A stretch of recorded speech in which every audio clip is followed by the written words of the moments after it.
Baik, bismillahirrahmanirrahim. Assalamualaikum warahmatullahi wabarakatuh. Perkenalkan, nama saya Safira Eka Putri dari kelas 10 IPS 4. Di sini, saya akan memaparkan materi mengenai Pancagatra, terutama dalam bidang ekonomi dan wakaf. Pertama-tama, kalian pasti bertanya-tanya, apa itu Pancagatra? Pancagatra adalah aspek kehidupan nasional yang menyangkut kehidupan dan pergaulan hidup manusia dalam bermasyarakat dan bernegara dengan ikatan-ikatan dan norma-norma tertentu. Pancagatra memiliki beberapa aspek, di antaranya 1. Kondisi geografis. Salah satu ciri negara kesatuan yang dimiliki oleh Indonesia adalah bentuk negara yang kepulauan dan terdiri dari banyak provinsi. Aspek yang kedua yaitu aspek politik.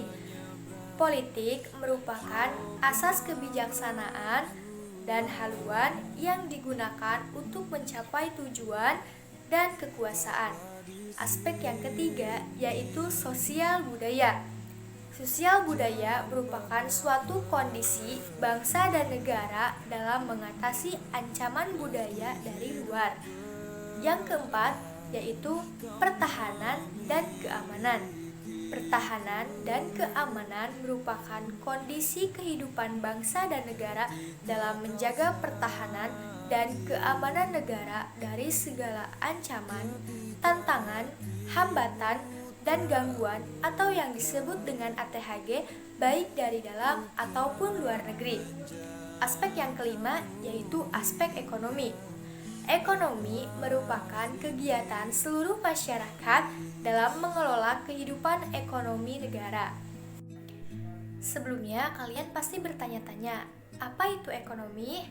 Ekonomi adalah salah satu ilmu sosial yang mempelajari aktivitas sosial dan aktivitas manusia yang berhubungan dengan produksi, distribusi, dan konsumsi.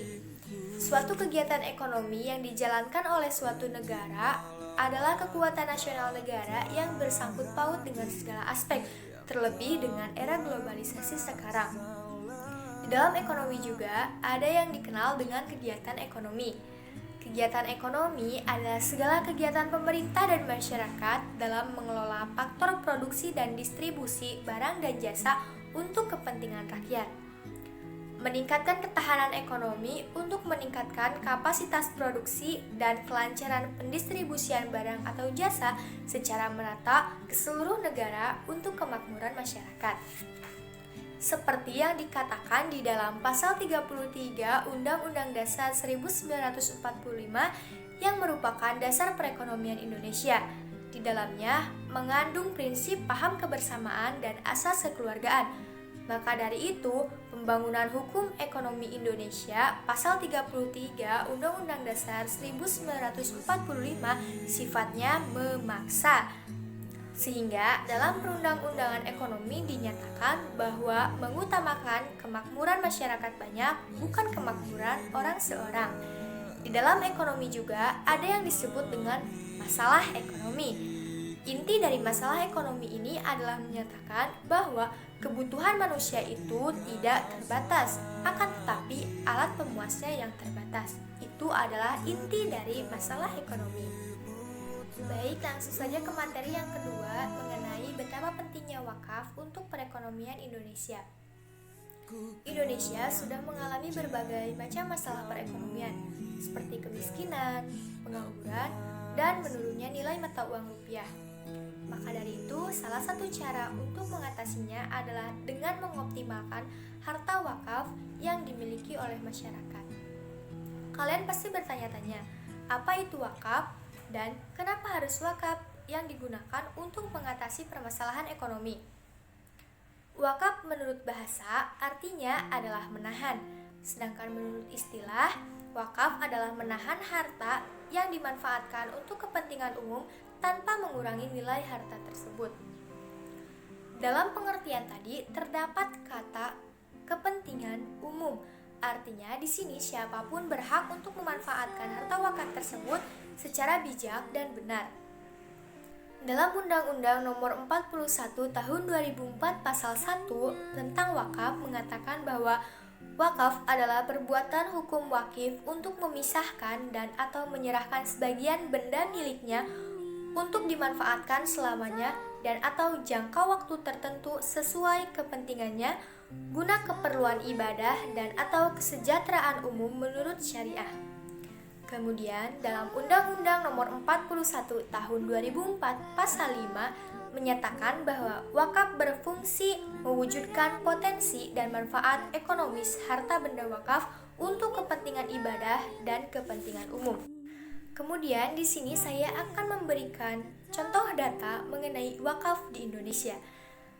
Menurut wartaekonomi.co.id, Badan Wakaf Indonesia atau yang disebut BWI mencatat bahwa potensi aset wakaf per tahun mencapai 2.000 triliun dengan luas tanah wakaf mencapai 420.000 hektar.